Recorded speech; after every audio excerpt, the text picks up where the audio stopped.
അഹല്യയിലെ വിദഗ്ധരായ ഡോക്ടർമാരുടെ ചികിത്സ കൊണ്ട് എനിക്ക് എന്റെ കാഴ്ചശക്തി പൂർണ്ണമായും തിരിച്ചു കിട്ടി. ഇപ്പൊ എനിക്ക് ഈസിയായി വായിക്കാം. നേത്ര സംരക്ഷണത്തിന് നമ്മുടെ അഹല്യ.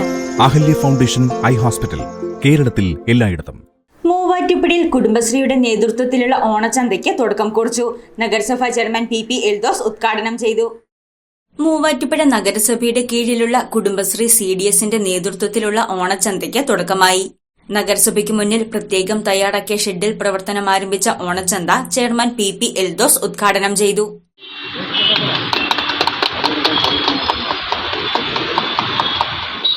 മലയാളികൾ ഓണം ആഘോഷിക്കുമ്പോൾ മൂവാറ്റുപുഴ നഗരസഭയിലെ കുടുംബശ്രീ യൂണിറ്റ് ആ ഓണത്തിന് ആവശ്യമായ എല്ലാവിധ വസ്തുക്കളും ഒരുക്കിക്കൊണ്ട് സബ്സിഡി നിരക്കിൽ ഇതിന് ആവശ്യമായ എല്ലാ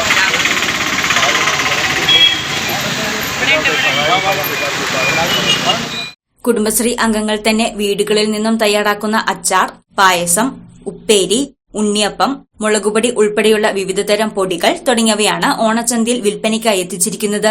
ബുധനാഴ്ച പ്രവർത്തനം ആരംഭിച്ച ഓണച്ചന്ത ശനിയാഴ്ച വരെയുള്ള ദിവസങ്ങളിൽ രാവിലെ 9:30 മുതൽ 6 വരെയാണ് പ്രവർത്തിക്കുക. മൂവാറ്റുപുഴ നഗരസഭ വൈസ് ചെയർപേഴ്സൺ സിനി ബിജു, പൊതുമരാമത്ത് standing committee chairperson Nisa Ashraf, കൌൺസിലർമാരായ Joyce Mary Antony, Nejila Shaji, KG Anilkumar, Jafar Sadiq, PV Radhakrishnan, CDS chairperson Nisha, Kudumbashree അംഗങ്ങൾ തുടങ്ങിയവർ പങ്കെടുത്തു. News desk Muvattupuzha news. Onam കളക്ഷനെ പറ്റി പറയുകയാണെങ്കിൽ ട്രഡീഷണൽ ആയിട്ടുള്ള കസവ് സാരികൾ കൂടാതെ നല്ല സ്റ്റാൻഡ് ഔട്ട് ചെയ്യുന്ന, നമുക്ക് യുണീക്ക് ആയിട്ട് വെയർ ചെയ്യാൻ സിമ്പിളായി ക്യാരി ഓഫ് ചെയ്യാൻ പറ്റുന്ന ഇൻഡോ വെസ്റ്റേൺ ഡ്രസ്സസും ഇവിടെ അവൈലബിൾ ആണ്. എല്ലാ സെക്ഷനിലും മികച്ച കളക്ഷൻ ആണെങ്കിലും എൻ്റെ പേഴ്സണൽ ഫേവറേറ്റ്സ് എന്ന് പറയുന്നത് ഈ 2 സാരീസ് ആണ്. അപ്പോൾ എൻ്റെ ഓണത്തിനുള്ള ആൻസർ ഇസ് റൈറ്റ് ഹിയർ.